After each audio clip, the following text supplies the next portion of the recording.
అండి అందరూ ఎలా ఉన్నారు? నేనైతే చాలా బాగున్నాను. ఈరోజైతే బొబ్బరి పప్పుతో వడియాలు పట్టాలనుకుంటున్నాను. బొబ్బరి పప్పు వడియాలు ఏంటి అనుకుంటున్నారా? బొబ్బరి పప్పుతో వడియాలు పట్టుకుంటారండి. ఇవి కర్రీకి చాలా బాగుంటాయి. అలాగే మనకు చలవ కూడా చాలా టేస్టీగా ఉంటాయండి. ఇది ఎలా చేయాలంటే 6 గంటల పాటు ఈ బొబ్బరి పప్పుని నానబెట్టుకోవాలండి. నానబెట్టుకుని ఇప్పుడు నీట్గా ఈ స్మెల్ వస్తుందండి. నీట్గా 3 సార్లు కడుక్కొని దీన్ని పప్పు చిల్లుల బుట్టలో వాడేసుకోవాలండి, వాటర్ లేకోకుండా. ఇప్పుడు కడిగేద్దామండి. ఈ వడియాలకి పొట్టున్న పప్పే తీసుకోండి, గుల్లగా వస్తాయి. పొట్టులేని పప్పు, సాయిపప్పు అలాంటివి తీసుకోవద్దు. అలాగే ఈ పొట్టు కూడా ఎక్కువ కడగవసరం లేదు, కొంచెం పొట్టు పోతే సరిపోతుందండి. కొంచెం ఉంచేయాలి ఇందులో, అప్పుడే బాగా వస్తాయి వడియాలు. చూడండి, ఇలా తెల్ల నీళ్ళు వచ్చేదాకా కడిగేసుకున్నాం కదా. అంటే తెల్ల నీళ్ళు అంటే స్మెల్ పోతుందండి, అందుకని అంటున్నాను. ఇప్పుడు వీటిని గాలిచ్చుకోవాలి, ఎందుకంటే రాళ్ళు ఉంటాయి కదా, అందుకని గాలిచ్చేసుకున్నాము. లోన్ చిల్లులు బుట్టుంది వెళితే అమ్మ. ఈ బొబ్బరి పప్పు వడియాలు చాలా బాగుంటాయండి కర్రీకి. పెసర వడియాల కన్నా బాగుంటాయి.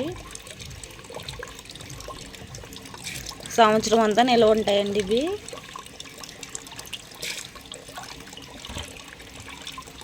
మీలో ఎంతమందికి తెలుసు బొబ్బరి వడియాలు పడతారని, బొబ్బరి పప్పుతో వడియాలు పడతారని?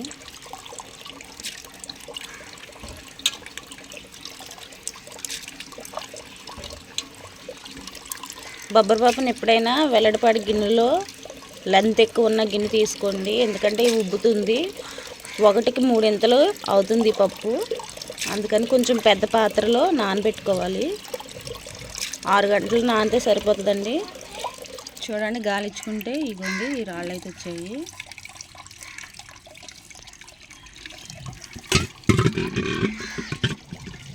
ఎప్పుడైనా వడియాలు పట్టేటప్పుడు, బెల్లం కరిగించుకునేటప్పుడు వడపోసుకోవాలండి, రాళ్ళు ఉంటాయి.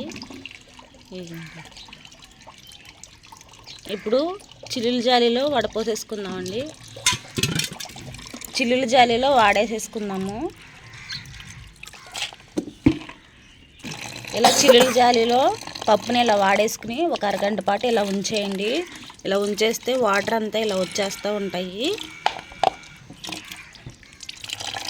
చూడండి, పప్పు అయితే అరగంట తర్వాత ఇలా ఉంది. అక్కడక్కడ అంటుకుంటుంది కదా తడి. ఇలా ఉన్నప్పుడు గ్రైండర్లో వేసుకుని రుబ్బుకోవాలి. మిక్సీ జార్లో వేయకండి, గట్టిగా వచ్చేస్తాయి. మెత్తగా మనం చాలా మెత్తగా రుబ్బుకోవాలండి. వాటర్ అనేది వేయకూడదండి, మెత్తగా రుబ్బుకుందాము. పప్పు అంతా అలాగే రుబ్బుకోవాలండి. బొబ్బరి పప్పు అయితే మెత్తగా పిండి అయ్యిందండి. ఇప్పుడు దీన్ని తీసేసుకుని ఇంకో వాయి వేసుకుందాము. మెత్తగా రుబ్బుకోవాలి.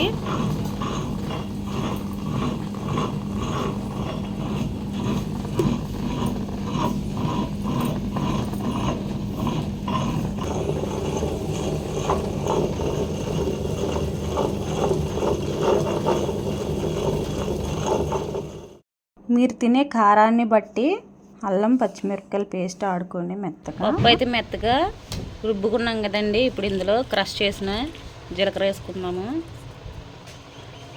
అలాగే ఇందాక మిక్సీ పట్టుకున్న అల్లం, ఇందులోనే ఇందాక మిక్సీ పట్టుకున్న అల్లము పచ్చిమిరపకాయల పేస్ట్ కూడా 2 స్పూన్స్ వేసుకోండి. అలాగే తగినంత సాల్ట్ వేసుకోండి. సాల్ట్ వేసుకుని కలుపుకున్నాక వెంటనే వడియాలు పట్టేయాలండి, లేకపోతే ఇది పలచగా అయిపోతుంది. పిండి అయితే కలిపేసుకున్నాం, వడియాలు పెట్టేసుకుందాము.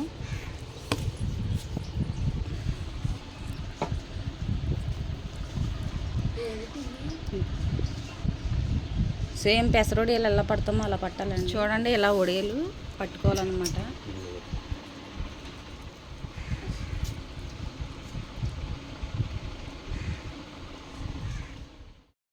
వడియాలన్నీ ఇలా పెట్టేసుకుని ఎండలో 2 రోజులు ఆరనివ్వాలండి. 2 రోజులు ఆరితే మనకి పూర్తిగా సంవత్సరం అంతా నిల్వ ఉంటాయి అన్నమాట. మార్నింగ్ పట్టిన వడియాలండి మధ్యాహ్నానికి అయితే ఇలా ఆరిపోయినాయి. ఇవి బొబ్బరి వడియాలు కదండి, కొంచెం లైట్ బ్లాక్ కలర్లో వస్తాయి. ప్యూర్ వైట్గా అయితే ఉండవు, ఎందుకంటే మనం పొట్టు వేసాం కదండి, అందుకని. చూడండి, మధ్యాహ్నానికి 1 గంటకి అయితే ఇలా ఉన్నాయన్నమాట. వీటిని ఇలా జస్ట్ ఇలా అంటే వచ్చేస్తాయి. ఇలా తిప్పుకుంటే బాగా వస్తాయండి. అన్నీ ఇలా తిప్పేసుకుని ఆరనివ్వండి, లోన బయట ఆరిపోతాయి. కవర్ కాబట్టి ఈజీగా వచ్చేస్తాయి.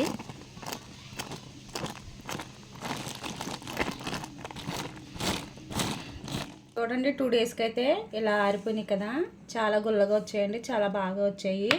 అయితే మనం పొట్టుతో పట్టాం కాబట్టి కొంచెం కలర్ చేంజ్ అయింది అంతే. పొట్టు వల్ల అలా కలర్ చేంజ్ అయింది. పొట్టు వేసుకోకపోతే తెల్లగానే వస్తాయండి. మీకు గుల్లగా వచ్చేలేదు చూపిస్తాను. చూడండి, అలా పట్టుకోగానే విరిగిపోయింది కదా. ఇప్పుడు వీటిని ఇలాగా గాజు సీసాలో కానీ ఎయిర్టైట్ డబ్బాలో కానీ ఇలా స్టోర్ చేసుకోండి. స్టోర్ చేసుకుంటే మనకి సంవత్సరం అంతా నిల్వ ఉంటాయి. మనకి కూరగాయలు ఏమీ లేనప్పుడు ఇవి తీసుకుని కూర కింద వండుకోవచ్చు అనమాట. వీడియో నచ్చిందా? వీడియో నచ్చితే లైక్ చేయండి, షేర్ చేయండి, మన ఛానల్ని సబ్స్క్రైబ్ చేసుకోండి, బెల్ ఐకాన్ని క్లిక్ చేయండి. Thank you.